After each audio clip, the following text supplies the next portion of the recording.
Thank you, Simon, for that kind introduction, and for once again proving that rock and roll does not pay.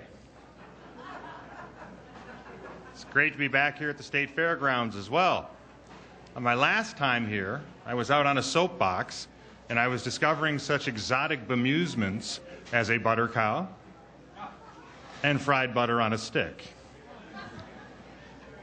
But what I've also discovered here on my latest visit is that people are very, very concerned about their future, which is why, for the first time in my life, when I arrived at a Republican event, I was given a bodyguard. Eric, where are you? There's Eric. There's my bodyguard. Yay, Eric! Yay, Eric!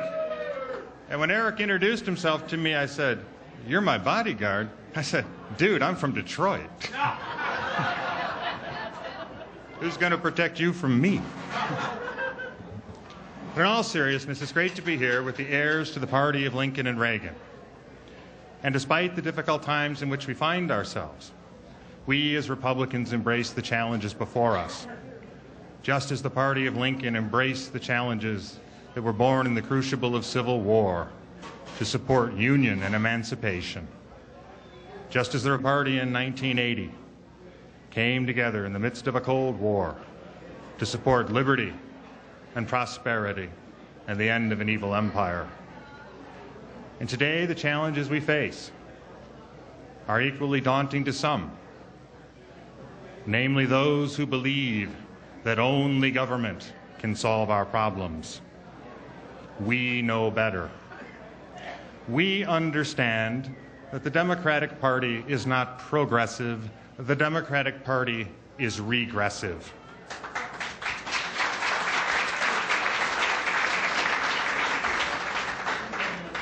This country was founded as a revolutionary experiment in liberty and self-government. And the future of this country remains liberty and self-government.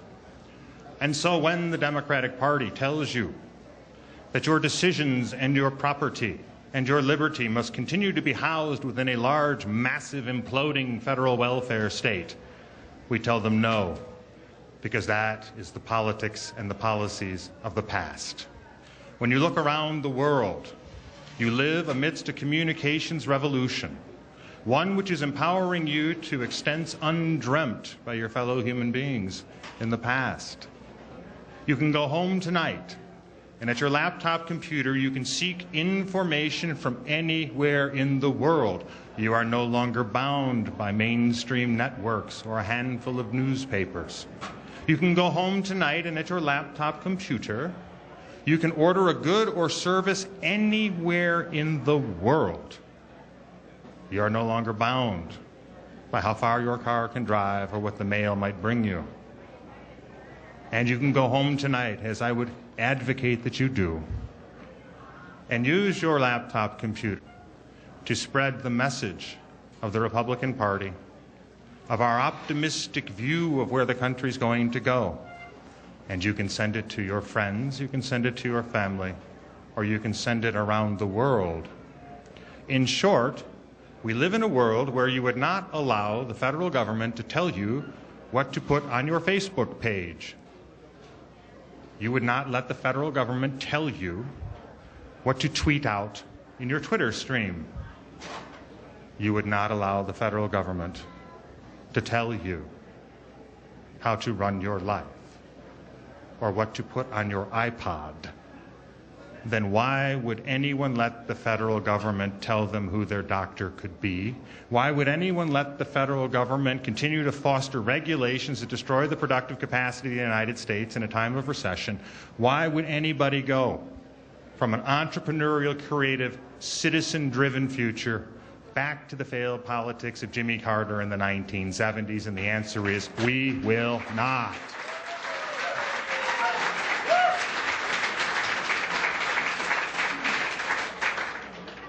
We will restructure big government for the 21st century to make it smaller, more nimble, more accountable, more flat, as we know our democratized economy is, as we know our democratized communications are.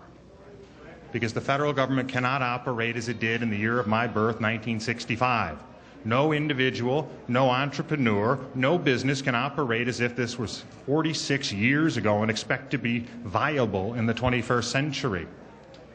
We must use the principles that Lincoln and Reagan taught us in restructuring this government. And they are these. As a compassionate nation, we understand the need for a social safety net.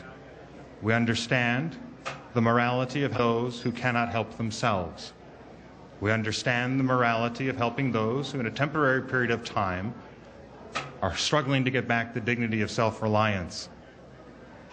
But what we will never accept is the welfare state that takes individuals who are self-reliant and tempts them to become dependent upon government and the redistribution of other people's wealth. That is unjust and impractical and non-sustainable.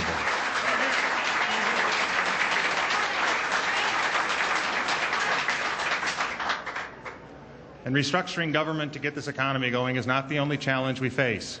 We have to be willing to accept that the same big government that bailed out the big Wall Street banks is one of the central problems facing our economy today.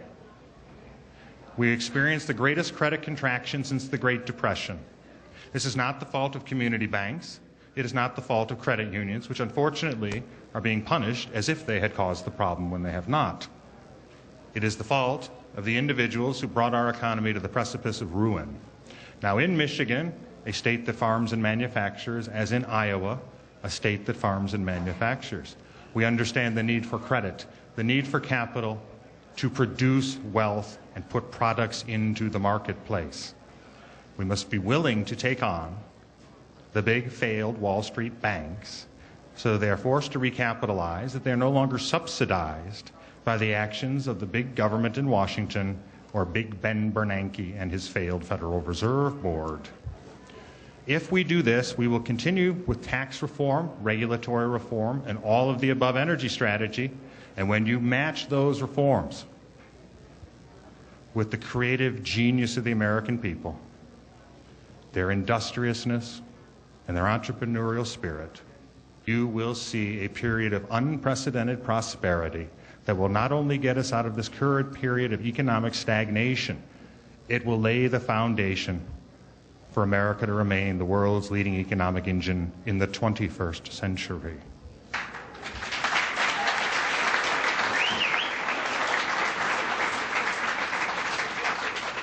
Finally, we must also, as the party of Lincoln and Reagan, defend America from her enemies. We understand peace through strength must be matched with the productive capabilities of the United States to have any merit and receive respect in the world.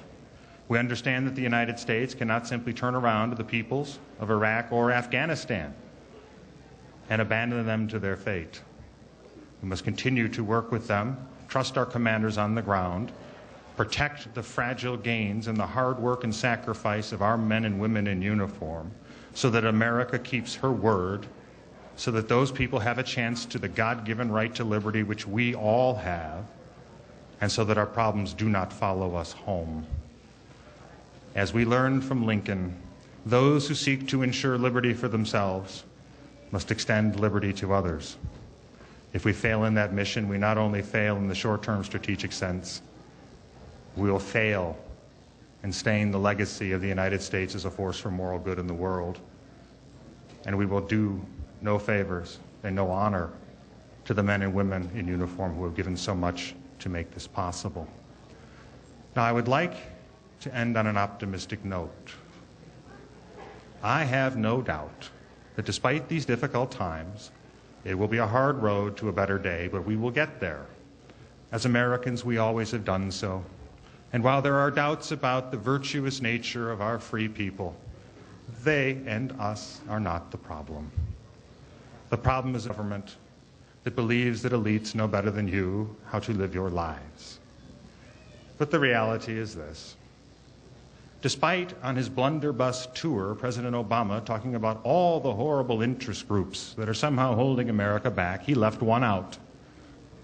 And I'd like to remind him. The most powerful special interest in the world is big government, and President Obama is its lobbyist.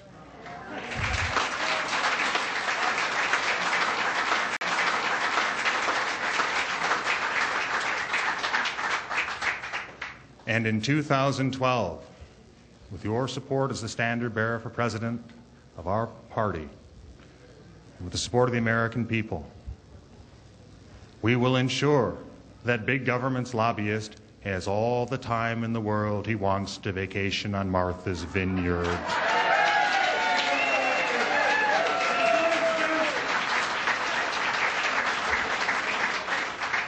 And it will happen, regardless of whether I'm the nominee or someone like Governor Perry, because our party will come together and we will ensure that we affirm American exceptionalism in the 21st century, that we reject the Democrats' new norm of American mediocrity, that we will not cede the 21st century to crony capitalism. We will not cede the 21st century to European socialism. We will not cede the 21st century to Chinese communism. As Republicans, as Americans, we will guarantee that the 21st century is one of American freedom, and that we will remain a virtuous, purposeful republic that does not exist to emulate the world, but exists to inspire the world. Thank you very much for having me.